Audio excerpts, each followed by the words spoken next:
கவனத்திற்கு. ஆதிவாசிகள் தினம் கடந்த காலங்களில் வருடந்தோறும் கொண்டாடப்பட்டு வந்துள்ளது. நமது நாட்டின் பல அதிகாரிகள் ஆதிவாசி மக்கள் வாழும் இடத்தை சுற்றுலாவுக்கான ஒரு கவர்ச்சிகர இடமாகவோ அல்லது காட்சி பொருளாகவோ பயன்படுத்துகின்றனர். ஆனால் உண்மையில் ஆதிவாசிகள் என்பவர்கள் யார்? எமது பண்டைய நாகரிக அறிவையும் விழுமியங்களையும் தாங்கி நிற்கும் நாட்டின் முதல் உரித்துடையவர்கள். நிலையான வளர்ச்சி பற்றி உலகம் அண்மைய வரலாற்றிலிருந்து அறிந்து கொண்ட போதிலும் லட்சக்கணக்கான ஆண்டுகளாக அந்த கோட்பாடுகளின்படி ஆதிவாசிகள் வாழ்ந்து வருகின்றனர். உலகளவில் மதிக்கப்படும் ஆதிவாசிகள் தலைவரான செவ்விந்திய தலைவர் சியாட்டில் அமெரிக்க காலனித்துவ குடியேற்றவாதத்திற்கு எதிராக வெளியிட்ட அறிக்கை சுற்றுச்சூழல் தொடர்பில் எழுதப்பட்ட மிக சிறந்த ஆவணமாகும். ஆதிவாசிகளிடம் உள்ள அறிவு, மனப்பான்மை, வாழ்க்கை முறைகள் மற்றும் உலகின் நிலைத்திருப்புக்கு அவர்கள் வழங்கும் பங்களிப்பு ஆகியன இதன் மூலம் தெளிவாக புலப்படுகிறது. எமது நாட்டில் கடந்த 70 ஆண்டுகளாக ஆட்சியாளர்களினால் புறக்கணிக்கப்பட்ட மிக முக்கிய தரப்பினர் எமது ஆதிவாசி மக்கள். ஆட்சியாளர்கள் மாத்திரமல்ல, சட்டங்களை இயற்றிய அதிகாரிகளும் உத்தியோகஸ்தர்களும் கூட ஆதிவாசி மக்களை புறக்கணித்துள்ளனர். அவர்களின் வாழ்க்கை முறையை வலுக்கட்டாயமாக மாற்றும் சட்டங்களை அறிமுகப்படுத்தி பல தசாப்தங்களாக ஆதிவாசிகளை படிப்படியாக அழிவின் விளிம்புக்கு தள்ளியுள்ளனர். வெளிநாட்டு வம்சாவளியை சேர்ந்த C.G. Seligman, மருத்துவரான R.L. ஸ்பிட்டல் போன்ற ஆதிவாசிகள் மீது கருணை காட்டிய ஒரு சிலரால் விட்டு செல்லப்பட்ட வரலாற்று பதிவுகள் இந்த ஆதிவாசி மக்களின் மதிப்புகளை உலகுக்கு எடுத்து சொல்லுகின்றன. அது மாத்திரமன்றி இந்த நாட்டில் அதிகாரத்தில் இருந்த பெரும்பாலானோர் ஆதிவாசிகளை தங்கள் அரசியல் தேவைகளுக்காக பயன்படுத்தினார்களே தவிர கொள்கை வகுப்பின் போது அவர்களின் வாழ்க்கை முறையை பற்றி சிந்திக்கவில்லை. இந்த பின்னணியிலேயே இயற்கையுடன் பின்னி பிணைந்த ஆதிவாசி மக்களின் வாழ்க்கை தரத்திற்கு தடையான சட்டங்கள் உருவாக்கப்பட்டன. உலகின் எல்லா நாடுகளிலும் ஆதிவாசிகள் இல்லை. அத்தகைய பாரம்பரியத்தை காத்து வரும் நாடுகள் ஒரு சிலவே காணப்படுகின்றன.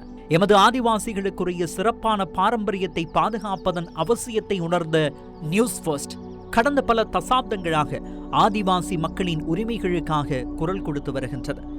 கம் அட் தி மக்கள் மன்றத்தின் 50வது அத்தியாயத்தை குறிக்கும் வகையில் விசேட ஆதிவாசிகள் சபை நிகழ்வை டம்பானையில் ஏற்பாடு செய்து நாட்டின் ஆட்சியாளர்களிடம் ஆதிவாசி மக்கள் தமது பிரச்சினைகளை முன்வைப்பதற்கான வாய்ப்பை நாம் வழங்கினோம்.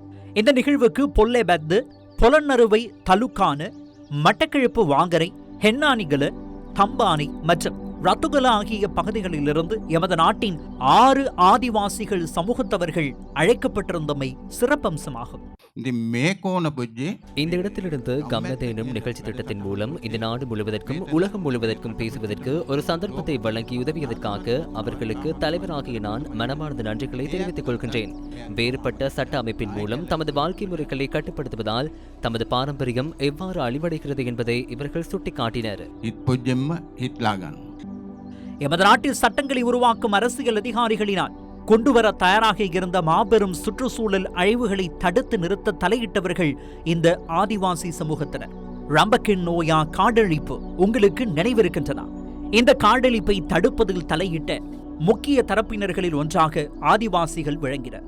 அன்று 2001ஆம் ஆண்டில் ரம்பக்கென் நோயா காடழிப்பை தடுப்பதற்காக நாம் ஏற்பாடு செய்திருந்த கலந்துரையாடல் ஒன்றுக்கு வந்த ஆதிவாசிகள் வெளிப்படுத்திய கருத்துக்களை இவை. நல்லது என்று சொல்லக்கூடிய நிலைக்கு என்னால் மகிழ்ச்சி அடைய முடியாது. ஏனென்றால் கடந்த காலத்திலிருந்து ஏற்பட்ட பிரச்சனைகள் எப்படியும் நான் இறந்து விடுவேன். எனது பாட்டன் பூட்டன் காலத்திலிருந்தே இந்த சூழலை பாதுகாத்து வந்தோம். இந்த சூழலை அழிக்கவில்லை, காடுகளுக்கு தீ வைக்கவில்லை, காடுகளை வெட்டவில்லை, விலங்குகளை கூட அளவுக்கு ஏற்பவே கொன்றோம். ஒன்றைய கொள்வோம், அதை 1 மாதம் 2 மாதம் சாப்பிடுவோம். இதுவே நாம். இது ஒரு உதாரணம் மாத்திரமே. இது போன்ற பலவற்றை சுட்டிக்காட்ட முடியும்.